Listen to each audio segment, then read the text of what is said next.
Abra sua Bíblia, se você puder, na segunda carta de Paulo aos Coríntios, no capítulo 12. Segunda carta de Paulo aos Coríntios, no capítulo 12.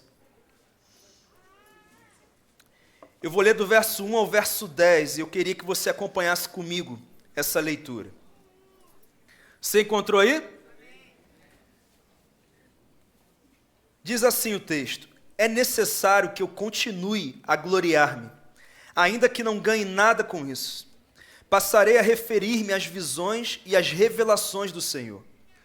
Conheço um homem em Cristo que há 14 anos foi arrebatado ao terceiro céu. Querido, você sabe que quando você sair daqui da igreja e olhar para o alto, você poderá ver o primeiro céu. Há um segundo céu, que é onde as batalhas espirituais acontecem. Por exemplo, lá no livro de Daniel, tem um relato da luta entre Miguel e o príncipe da Pérsia. É um relato, onde as batalhas espirituais acontecem. E há um terceiro céu, que é o paraíso, que é onde Deus está sentado no trono, Jesus está à sua direita, aonde Deus habita de forma plena. Esse é o terceiro céu. E Paulo diz que esse homem foi arrebatado ao terceiro céu. Se foi no corpo ou fora do corpo, não sei, Deus o sabe. Sei que esse homem, se no corpo ou fora do corpo, não sei, mas Deus o sabe. Foi arrebatado ao paraíso e ouviu palavras indizíveis que ao homem não é permitido falar. Nesse homem me gloriarei, mas não em mim mesmo, a não ser nas minhas fraquezas. Mesmo que eu preferisse gloriar-me, não seria insensato, porque estaria falando a verdade. Evito fazer isso para que ninguém pense a meu respeito mais do que em mim vê ou de mim ouve. Para evitar que eu me exaltasse por causa da grandeza dessas revelações, foi-me dado um espinho na carne, um mensageiro de Satanás para me atormentar. 3 vezes pedi, mas no original roguei, clamei ao Senhor que o tirasse de mim. Ele, porém, me disse: a minha graça é suficiente para você, pois o meu poder se aperfeiçoa na fraqueza. Portanto, eu me gloriarei ainda mais alegremente das minhas fraquezas, para que o poder de Cristo repouse em mim. Por isso, por Cristo, alegro-me nas fraquezas, nos insultos, nas privações, nas perseguições, nas angústias, pois quando sou fraco, então é que sou forte. Que o Senhor nos revele a sua palavra, amém? O tema da palavra de hoje é glória, sofrimento e suficiência. Que nada mais são do que 3 vertentes totalmente presentes na vida do cristão. Nós temos os nossos momentos de glória, nós temos os nossos momentos de sofrimento, mas em todos esses momentos precisamos entender que Deus é suficiente, amém? O nosso Deus é suficiente. E é isso que Paulo nos ensina nesses 10 versículos que acabamos de ler. E essa carta é a carta mais pessoal de Paulo. E é uma carta de defesa. Na verdade, não é apenas defesa do evangelho, mas é defesa do apostolado de Paulo. E a igreja de Corinto, sem dúvida alguma, foi a igreja que Paulo mais amou, mas também foi a igreja que mais o feriu, que mais o fez sofrer. Havia ali em Corinto vários falsos mestres, falsos apóstolos, líderes que estavam colocando em xeque a autoridade apostólica de Paulo, ao ponto de afetar a credibilidade de Paulo diretamente. Por exemplo, no capítulo 10 de 2 Coríntios, no verso 10, ele diz assim: pois alguns dizem, as cartas dele são duras e fortes, mas ele pessoalmente não impressiona, e o seu discurso é desprezível. Eles estavam falando de Paulo, um apóstolo, o plantador daquela igreja, o maior plantador de igreja do primeiro século, o maior evangelista. Estavam falando dele. E o problema de Paulo não era o fato de que não valorizavam, e sim que estavam desvalorizando a Cristo. Os ensinos que Cristo entregou a ele para aquela igreja. A preocupação de Paulo não era com o cargo que ele tinha, ou com o status que ele tinha, e sim com a espiritualidade da igreja. Ele estava preocupado com isso. E o pior de tudo é que a igreja de Corinto era avarenta, mergulhada na luxúria, imoral, havia incesto dentro da igreja. Essa igreja nunca impactou a cidade, Corinto nunca melhorou por causa da presença daquela igreja. Haviam facções, grupinhos dentro daquela igreja que lutavam entre si pelo poder, pelo status. Era algo bem complicado. Deixa eu te falar uma coisa, por trás de todo crítico ferrenho, há uma vida hipócrita. Pessoas que são muito movidas a criticar, na verdade, são pessoas que não estão vivendo de fato o que Deus as chamou a viver. E as suas críticas revelam uma tentativa de demonstrar uma superioridade, uma maturidade que não é real. Há algo por trás disso tudo. Então, diante disso, Paulo escreve cartas a essa igreja. E nessa carta, ele faz uma defesa do seu apostolado.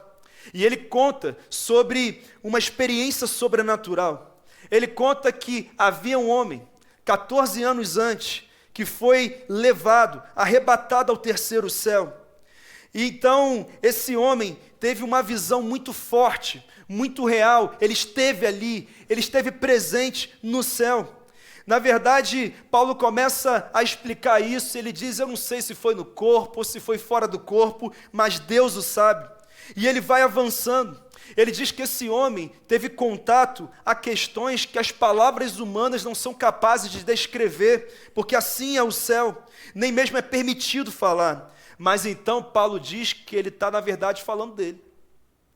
Ele não queria falar dele. Então ele começa a falar na terceira pessoa, mas ele diz, não tem como.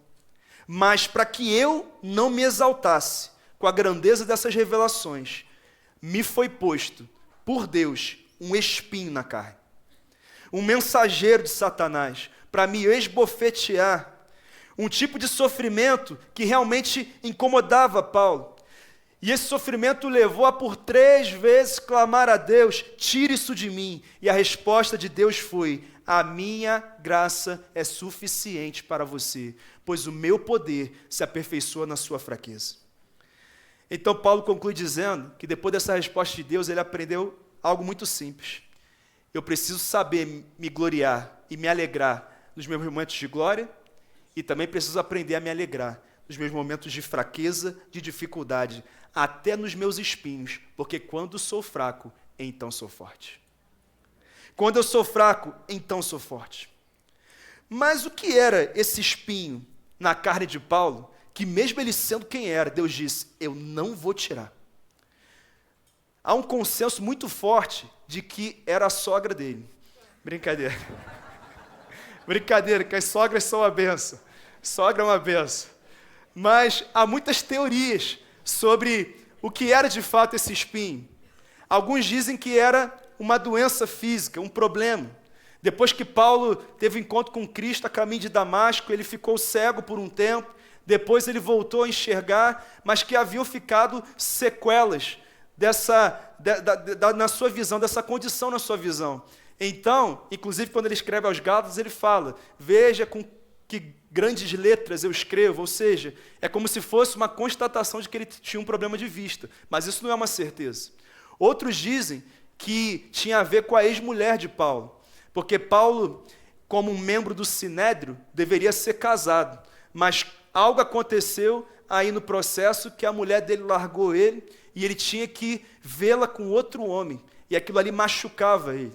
Outros dizem que eram fortes tentações, mas o mais importante disso tudo é que não há um consenso, não há uma certeza absoluta, mas era algo que incomodava demais a Paulo, algo muito forte, e que fez com que ele pensasse assim, eu ando com Deus, eu sou usado para curar tantas pessoas, para provocar milagres e tantas mudanças, Deus realmente tem me usado para coisas grandes, e eu preciso da ajuda dele, ele pode me livrar, mas Deus não o livrou. Ele não o livrou desse espinho na carne. Pastor, o que seria na minha vida um espinho na carne? Pode ser uma aflição, uma fraqueza, uma limitação física ou emocional na sua vida, na vida de alguém que você ama. Pode ser representado por desafios, tentações, doenças, condições, dificuldades que enfrentamos na vida cristã. O espinho na carne nos lembra da nossa humanidade e do quão dependentes precisamos ser de Deus. E também, o que mais marca nisso tudo é que esse é um tipo de sofrimento que pode somente ser aliviado quando essa era se encerrar e, como foi falado hoje, toda dor e sofrimento se encerrarem. Em alguns casos, Deus não vai operar um milagre e nós precisamos entender isso. Então, nesse mesmo texto, nós temos glória, nós temos sofrimento e nós temos suficiência. E eu queria falar um pouco disso com você aqui nessa noite. O que nós podemos aprender nesse texto? Primeiro, todos nós temos motivos reais para nos gloriar. Todos nós. No verso 12, Paulo diz: conheço um homem em Cristo que há 14 anos foi arrebatado ao terceiro céu. Ele teve uma experiência impressionante. Sabe, queridos, todos nós temos motivos para nos gloriar. Conquistas, vitórias, realizações. E Paulo realmente não era qualquer um, porque ele era o apóstolo especial de Deus, o maior plantador de igrejas e evangelista do primeiro século, um homem famoso, conhecido, altamente capacitado intelectualmente, uma autoridade nessa terra, uma influência mundial, um cara diferenciado. O Novo Testamento tem 27 porções, só Paulo escreveu 13, impressionante. Eu escrevi um livro, já fico todo bobo, né? E Paulo, meu Deus, olha as realizações desse homem. Só que não para por aí. Ele também foi o único homem que Deus escolheu na terra para ver o céu, antes de ir para lá. Irmão, ele viu o céu. Ele esteve no céu. Pense em algo impressionante, algo incrível, glorioso. Tem algumas experiências que nós vivemos que são marcantes demais, sim ou não? E a gente se alegra. Eu tive umas experiências, Deus me deu uma graça. Eu tive 3 vezes no Palácio da Alvorada. Quando cheguei lá, eu falei assim: meu Deus, eu só vi isso na televisão. Que isso? Um dia eu vou estar na Casa Branca também, que eu tenho esse sonho também. Mas assim, Paulo não estava no Palácio da Alvorada ou na Casa Branca. Paulo estava no céu, irmão, onde Deus habita plenamente. Pensa nisso. Que coisa impressionante. Que privilégio. Que experiência. Ele foi ao paraíso. E sabe qual é a verdade? Assim como Paulo, nós também temos muitos motivos para nos gloriar. Quantas conquistas você já obteve na sua vida? Quantas vitórias, quantas realizações, quanto crescimento. Você lembra quando você se formou numa federal? Quando você passou para lá? Ou se formou, não era uma federal, mas você se formou muito bem ali. Uma conquista. Você conquistou um baita emprego, você conquistou grandes vitórias, realizações, você comprou um baita carro, você multiplicou os resultados da sua empresa, você deu uma palestra em algum lugar que até hoje falam da sua palestra. Quantas conquistas! Alguns aqui são feras nas redes sociais, já tiveram resultados expressivos. Alguns aqui, muitos na verdade, com ministérios altamente frutíferos e relevantes, muitas conquistas. Quantos aqui que são admirados por tanta gente, dentro dessa igreja e fora dessa igreja? Muitos. Irmão, não tem ninguém que não tenha motivos para se gloriar. Não tem ninguém que não tenha conquistas e grandes feitos. Alguma conquista você já teve. Tem algo em que você é tão bom, que as pessoas dizem assim: ele é o cara nisso. Ela é boa demais nisso. É normal. É normal. Mas, apesar de nós termos motivos para nos gloriar, nós também precisamos aprender que não é porque temos motivos que nós temos que ficar falando disso o tempo inteiro, né? Não é por isso, não é por causa dessas conquistas que nós precisamos mostrar para todo mundo. E nós temos que tomar cuidado com isso. Mas saber e ter convicção faz toda a diferença, porque nos torna gratos, contentes e também nos faz inspirar pessoas. No verso 6, Paulo diz assim: mesmo que eu preferisse gloriar-me, não seria insensato, porque estaria falando a verdade. Evito fazer isso, para que ninguém pense a meu respeito mais do que em mim vê ou de mim ouve. Paulo estava sob ataque. Então, às vezes, é necessário você falar quem você é e o que você conquistou em certos ambientes, em certas circunstâncias. Se Paulo não falasse sobre isso, Talvez ele não conseguisse continuar influenciando aquela igreja. Ele não queria se gloriar, mas ele teve que fazer isso. Foi necessário. E às vezes, queridos, é necessário nós falarmos daquilo que nós conquistamos. Você vai dar uma aula, uma palestra, você vai num lugar que ninguém te conhece, é importante que você diga quem você é, o que você conquistou. Isso já muda a forma com que as pessoas recebem aquilo que você tem a dizer. E Paulo estava diante de uma igreja que estava rejeitando o seu apostolado. Então ele teve que dizer, aqui, eu não sou qualquer um, não. Eu quero lembrar daquilo que eu já vivi. E ele conta de uma experiência impressionante. Querido, todo mundo aqui já sofreu algum ataque. E às vezes você tem que se posicionar. Eu lembro que, quando eu comecei meu ministério aqui em Vitória, eu sofri alguns ataques. Algumas pessoas disseram assim, ele só tem 29 anos, como é que vai pastorear essa igreja? Ele não está pronto. Até aí tudo bem. Até aí tudo bem. Eu não poderia esperar que as pessoas já se submetessem à minha liderança de cara. Isso não existe. Você chega num lugar, estou liderando, todo mundo vai. Se não, você tem que conquistar. É natural. Mas o problema é que começaram a falar com outras pessoas. E eu tive que chamar para conversar. E eu falei assim, olha, não tem problema nenhum em vocês duvidarem da minha capacidade. Vocês não me conhecem? Está tudo certo. Mas o problema é que vocês estão agora influenciando outras pessoas a fazer o mesmo. Isso é falta de caráter. Eu posso ser novo, mas caráter eu tenho. Então, vamos parar aí. Mas deixa eu só contar minha história um pouquinho para vocês entenderem que de repente vocês não sabem. Você não sabe que eu trabalhei 10 anos nos maiores clubes do Brasil, você não sabe das experiências internacionais que eu tenho, vocês não sabem que eu liderava 600 pessoas no Rio de Janeiro, debaixo do meu pastoreio, vocês não sabem da minha graduação, da minha pós, do meu mestrado que eu estou começando. Então, de repente, vocês não sabem, então estou falando para vocês agora. Mas assim, vocês não são obrigados a submeter minha liderança, não. Só quero dizer uma coisa, com muita clareza. Pastor Josué, Atitude Vitória, não erraram. Trouxeram quem Deus chamou. E Deus será comigo aqui. Se vocês quiserem estar comigo, vão ser muito bem-vindos. Se não quiserem também, está tudo certo. Está tudo bem. Irmãos, você acha que eu gostei de fazer isso? A pior coisa que eu menos gosto é de falar de mim, irmão. Eu gosto de falar de você. Eu gosto de exibir o que você conquista em Deus. Mas de mim não gosto de falar. Nem você gosta, né? A gente tem que ficar apertando para você falar as coisas. É assim. Mas às vezes a gente tem que tomar uma posição. Para que as pessoas possam entender quem de fato nós somos. Às vezes você está aceitando coisas, você não tem que aceitar. Paulo disse, não dá mais para aceitar. Isso está prejudicando o avanço do reino de Deus, então eu vou fazer minha parte. Quem entendeu, gente? Segundo, eu aprendo nesse texto que apesar de todos termos motivos para nos gloriar, todos nós temos também espinhos colocados por Deus para nos posicionar.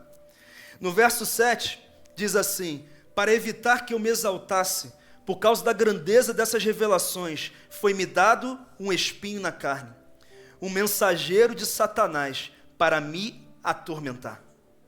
Irmãos, da mesma forma que nós temos sim muitos motivos para nos gloriar, Deus também permite que hajam espinhos na nossa vida para nos posicionar, para nos proteger.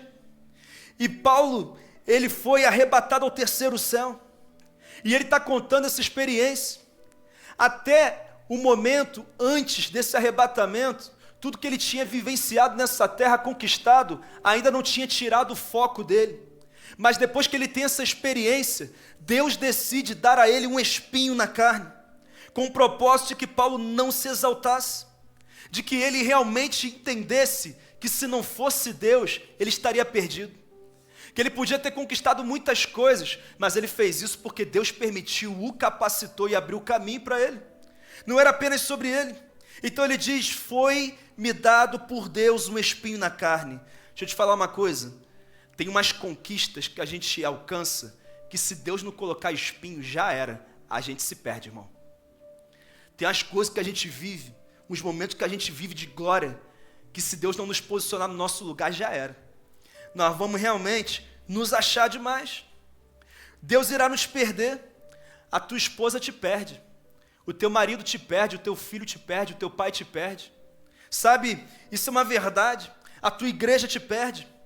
Eu posso traduzir o que Paulo está dizendo? Deus furou o meu balão. Ele furou o meu balão. Ele acabou. Ele mostrou, ei, fica no teu lugar. Porque você pode ser apóstolo, você pode ter autoridade, você pode orar um monte de gente ser curada, mas você vai orar por você e você não vai ser curado. Eu não vou te curar. Você precisa se colocar no seu lugar, Paulo. C.S. Lewis diz que Deus sussurra nos nossos prazeres, mas grita nas nossas dores. Foi-me posto um espinho na carne, um mensageiro de Satanás. Pastor, fiquei confuso, foi Deus que colocou ou foi o diabo? É simples, quando Deus quer, Ele usa até o diabo para cumprir o propósito da nossa vida, irmão. Ele permite que até o diabo haja, achando que está agindo por si, mas é Deus querendo nos ensinar alguma coisa. Você quer um exemplo? Quem foi que inflamou a Babilônia para invadir Jerusalém? O diabo. Mas quem foi que permitiu que isso acontecesse e disse que ia acontecer? Deus. Quem foi que inflamou a igreja para ser perseguida em Atos? O diabo. Mas quem foi que se alegrou demais com isso porque viu a igreja se dispersando e chegando até mim e até você? Foi Deus. Propósito de Deus. Um outro exemplo, Jó. O diabo achou que ele estava, na verdade, agindo sobre a vida de Jó, mas era Deus que estava querendo mostrar para Jó que ele era um religioso, ele não era íntimo ainda. E depois de tudo acabar, Jó diz: eu te conhecia de ouvir falar, mas agora os meus olhos te veem. O meu relacionamento contigo mudou. Agora eu tenho intimidade com o Senhor. Quantos ensinos, quantos aprendizados. Isso é tão importante. Pastor, como é que nós sabemos que veio de Deus? Porque havia um bom propósito, para que eu não me exaltasse. Se viesse do diabo, seria diferente, irmão. Porque o diabo trabalha 24 horas por dia para fazer de você um pavão. Peito estufado, nariz empinado. Para você se achar o último biscoito do pacote, a última Coca-Cola zero do deserto. Né? É você. E muitas vezes é assim que ele trabalha na nossa vida. Para você achar que não precisa de Deus, não precisa de igreja, não precisa de célula, não precisa de liderança, não precisa de pastor, porque você se basta. Você não precisa de empresa, não precisa da sua esposa, não precisa do seu marido, não precisa dos seus pais. Você pode viver a sua vida. Irmão, eu queria que você entendesse algo fundamental. A nossa maior glória pode ser o início da nossa maior derrota. A nossa maior conquista pode ser o início do nosso maior fracasso. Então nós temos que atentar para isso. Todos nós temos motivos para nos gloriar, para celebrar, mas muitas vezes isso pode ser o início da nossa queda. Porque no meio da conquista nós baixamos as nossas defesas espirituais. Sabe quando que os times mais levam gols? Depois que já marcaram um gol. Porque de alguma forma ficam relaxados. E aí o adversário aproveita e consegue, às vezes, até mesmo virar o jogo. Sabe, queridos, os espinhos nos posicionam, porque muitas vezes nós estamos com um balão cheio. Você pode dizer assim: Deus, fura o meu balão. Por favor. Eu preciso aprender com isso. Às vezes, sabe o que acontece? O nosso sucesso profissional e financeiro se torna um caminho para a arrogância. E aí nós somos arrogantes com o cônjuge, com o filho, com o pai, com a mãe. Nós somos arrogantes com o irmão da igreja, com o líder na igreja. Nós vamos achando que não precisamos de ninguém. Você quer ouvir uma coisa importante? Tem gente que não vai casar nunca. Sabe por quê? Porque se acha. Ninguém é suficiente para você. Você é tão bom, tão boa, você é tão maravilhoso, maravilhoso, você vai ficar sozinho. E não vai ser maravilhoso ficar sozinho. Sabe por que alguns não param em empresa nenhuma? Porque não tem nenhuma empresa boa o suficiente para você. Não tem nenhuma igreja boa o suficiente para você. Não tem nenhuma célula boa o suficiente para você. Por quê? Porque às vezes o nosso balão está cheio demais. E nós vamos deixando de estar sensíveis ao que Deus tem sinalizado para nós. Sabe o que a Bíblia diz? Que a soberba precede a ruína. E a altivez de espírito antecede a queda. Quando começa a me achar grandão demais, é quando a minha queda está começando. É quando eu estou saindo do trilho. É por isso que Deus permite espinhos, para que nós não nos exaltemos. Deus nos mostra que ninguém tem telhado de aço. O nosso telhado é de vidro, irmão. Se não for a graça de Deus, nós estamos perdidos. Se não for o ar que Ele nos permite ter condições de respirar, nós estamos perdidos. Se não for as misericórdias dEle que se renovam toda manhã, nós estaremos perdidos. Tome muito cuidado com essa coisa de criticar muitas pessoas, sabe, de julgar o casamento do outro, de julgar como que pai e mãe criam o filho deles. Toma muito cuidado, irmão, porque ninguém tem telhado de aço. Nós temos telhado de vidro. Lá em casa o telhado é de vidro, na sua casa não é não? É igualzinho, irmão. É o mesmo telhado. Você quer entender uma coisa importante também? O espinho não é pecado, tá? Porque o pecado você provoca, mas o espinho é algo que simplesmente se levantou na sua vida. E você precisa aprender a lidar com isso. Seu espinho muitas vezes não é pelo que você fez, mas pelo que Deus quer fazer na sua vida. Deixa eu te fazer uma pergunta. Qual é o teu espinho? É uma aflição? É uma doença? É algo na vida do teu filho? Da tua filha? Uma condição em alguém da sua família? É algo no seu casamento? É uma empresa que faliu? É o teu nome sujo? O que é o teu espinho? É uma pergunta que eu faço a você. Mas em terceiro lugar, eu aprendo nesse texto que os espinhos nos impulsionam a buscar intensamente a Deus. Olha o que diz o verso 8. 3 vezes roguei ao Senhor que o tirasse de mim. Irmão, deixa eu reconhecer a coisa para você. Quando o calo aperta, eu oro muito mais. É diferente com você? Eu oro e leio Bíblia todo dia, irmão. Todo dia. Mas quando a pressão está maior, essa oração é mais intensa. É ou não é verdade? Lá em casa é assim. Não sei se na sua é assim também. Mas lá é assim. É natural. É natural. O texto não diz que Paulo orou, diz que ele rogou. Ele clamou a Deus. O texto não diz que ele orou uma vez, mas por 3 vezes ele disse: por favor, Deus, me livra desse espinho. Resolve isso para mim. Eu não consigo resolver. Me ajuda, Deus. Sabe, queridos, quantas vezes, se não for o espinho na carne, nós não permaneceremos na presença de Deus? Porque o espinho na carne nos conduz a um lugar de dependência. Porque por mais que tenhamos experiência, contatos, currículo, dinheiro, influência, tem coisa que nós não conseguimos resolver se não houver uma intervenção de Deus. Há coisas que nós não conseguimos suportar se Deus não estiver ali nos ajudando, nos fortalecendo e nos ensinando. É um fato. O grande apóstolo de Deus se sentia impotente diante daquela situação. E quantas vezes, irmãos, nós nos sentimos impotentes diante de algumas situações que nós enfrentamos? Sabe o que o espinho na carne nos ensina? Que nós somos frágeis e que precisamos depender inteiramente de Deus em todas as circunstâncias. Mas em penúltimo lugar, eu aprendo nesse texto que Deus sempre nos responde no meio do sofrimento. Você pode ler comigo o verso 9? Ele, porém, me disse: a minha graça é suficiente para você, pois o meu poder se aperfeiçoa na fraqueza. Portanto, eu me gloriarei ainda mais alegremente nas minhas fraquezas, para que o poder de Cristo repouse em mim. Deixa eu te falar algo muito importante.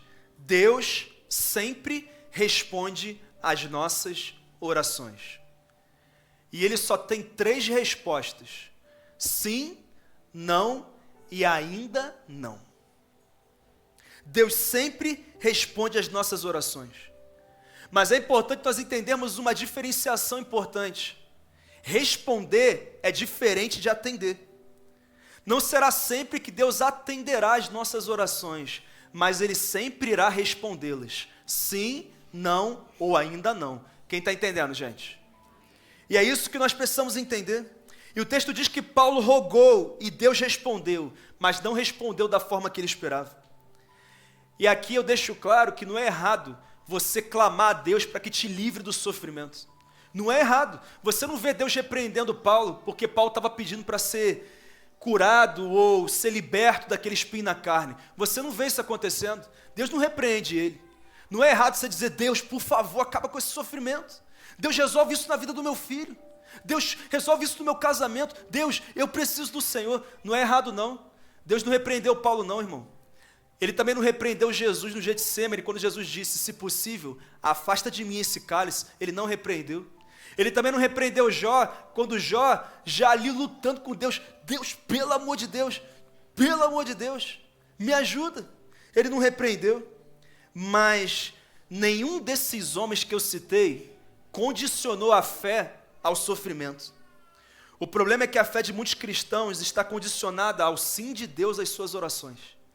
Mas esses homens, mesmo quando receberam não, continuaram focados no chamado que Deus tinha para a vida deles. E é isso que nós precisamos fazer também. E eu falo isso, irmão, porque tem sofrimento que não terminou na vida de algumas pessoas, porque não clamaram a Deus por isso. Eu sempre digo que quem não ora, não recebe intervenção divina. Se você não está clamando, Deus não pode nem interferir. Mas Paulo rogou a Deus e Deus respondeu. E Deus disse para ele assim: Paulo, eu ouvi a tua oração, mas eu não vou tirar esse espinho. Porque esse espinho é fundamental para o cumprimento do propósito que eu tenho para a sua vida. Então é por isso que essa vai ser uma das orações em que eu vou responder não, Paulo. Você vai ter que continuar com esse espinho, já são 14 anos, e você vai continuar até o fim. Até o fim. Há um propósito. Essa é a única forma, Paulo, que eu tenho de não tornar você um pavão, um homem que se exalta demais e que não reconhece a sua dependência de mim. E quando as pessoas veem que mesmo com esse espinho na carne, você permanece fiel, avançando, sendo usado por mim, marcando essa geração com a minha glória, isso fará com que o meu nome seja glorificado e também seja conhecido. É isso que é o meu propósito. O que eu quero dizer, irmão, é que Deus não irá tirar da nossa vida nada que for necessário para o cumprimento dos propósitos dele. Ele não vai tirar. Ele não vai tirar. E nós precisamos entender isso, até mesmo o sofrimento. Para Josué conquistar Canaã, Moisés teve que morrer. Para o evangelho chegar a outras nações, a igreja teve que ser perseguida. É um princípio, é uma direção da palavra. Para que a humanidade fosse redimida, Jesus teve que morrer na cruz. E para completar a carreira da fé, Paulo teve que, para o resto da vida dele, conviver com o espinho na carne, um sofrimento diário. Você quer saber como é que isso se aplica para você? Talvez Deus esteja dizendo que você jamais será a mãe que você foi criada para ser, se Ele tirar essa luta que você passa com seu filho, esse desafio que você tem, essa condição que ele enfrenta. Você talvez nunca vá ser no seu ministério o que Deus tem para você, se Ele não te posicionar com certas questões que te levam a depender dele. Essa semana eu recebi uma pessoa no gabinete que chegou muito frustrado no gabinete, porque tem TDAH, e estava frustrada porque não conseguia ter êxito, começava e não terminava, muita dificuldade, muita luta, e entrou no gabinete muito aflita, muito preocupada, e na hora que aquela irmã falava, esse texto começou a vir no meu coração, esse sermão nasceu ali, irmão. E começou a vir no meu coração. E quando ela terminou de falar, eu abri em 2 Coríntios 12 e li esse texto e eu disse: Deus manda te dizer que a graça dele é suficiente sobre a sua vida. É suficiente. É suficiente. E você pode descansar o seu coração. E eu queria que você entendesse o que significa a graça de Deus ser suficiente. Isso significa que naquilo que você é fraco, você pode contar com o poder de Deus, porque Ele vai tornar a sua fraqueza uma força para glorificar o nome dEle. E esse é um fato. E eu disse assim, Deus pode até te curar dessa condição, mas talvez Ele não vá curar, porque servirá para propósitos específicos que Ele tem para a sua vida. E quando eu falava com ela, eu vi propósitos de Deus se cumprindo na minha vida. Porque eu disse para ela, não sei se você sabe, mas a minha esposa tem TDAH. Não é fácil para ela também não, eu entendo o que você está passando. Não é fácil para as nossas meninas, não é fácil para mim, não é fácil para a igreja, mas sabe o que nos sustenta todos os dias? É que a graça do Senhor é suficiente na nossa vida. E por isso nós continuamos, e nós avançamos, e nós lutamos, e nós nos dedicamos, e o Senhor tem feito apesar das nossas fraquezas. Sabe, irmãos, isso é tão necessário de ser falado, é tão necessário.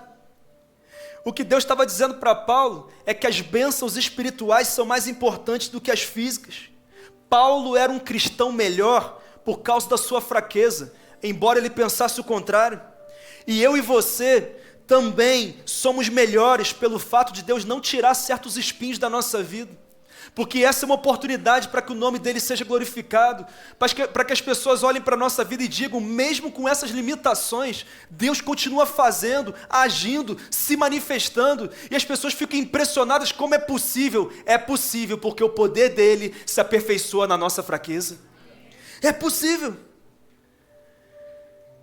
Nem sempre a oração atendida quer dizer que a necessidade não foi satisfeita. Às vezes, recebemos uma bênção muito maior quando Deus nos diz não. Mas deixa eu fazer uma pergunta para você. Já parou para pensar como seria a sua vida se Deus tivesse respondido sim para todas as suas orações? Tu já teve várias mulheres da tua vida, né, que tu pediu para casar, né? Várias mulheres que eram da sua vida. Vários investimentos aí, que você disse, agora é a oportunidade, Deus abre essa porta. Vários lugares que você quis trabalhar. Várias coisas que você quis fazer no reino de Deus, e Deus disse não, Deus disse não. Agora, eu só queria deixar claro que espinho na carne é sofrimento que Deus nos dá para um propósito, mas tem sofrimento que a gente que escolhe viver, tá? Tem gente que torce para uns times aí, irmão, escolha a tua ficar sofrendo. Se quiser mais alegria, tem umas opções para você. É assim, né? Você sofre nesse namoro porque quer. Você sofre aí nessa realidade profissional por que quer? Porque tem coisa que tem nada a ver com Deus, não tem a ver com escolha nossa. Amém, queridos? Mas em último lugar, eu aprendo nesse texto que o cristão sempre terá graça e força suficiente nos momentos de sofrimento e diante de suas fraquezas. Vamos ler os versos 9 e 10? Ele, porém, me disse, a minha graça é suficiente para você, pois o meu poder se aperfeiçoa na fraqueza. Portanto, eu me gloriarei ainda mais alegremente nas minhas fraquezas, para que o poder de Cristo repouse em mim. Por isso, por Cristo, alegro-me nas fraquezas, nos insultos, nas privações, nas perseguições, nas angústias, pois quando sou fraco, então é que sou forte. Irmãos, tem sofrimento que é tão difícil, tão pesado. Você sabe disso que você talvez também viva.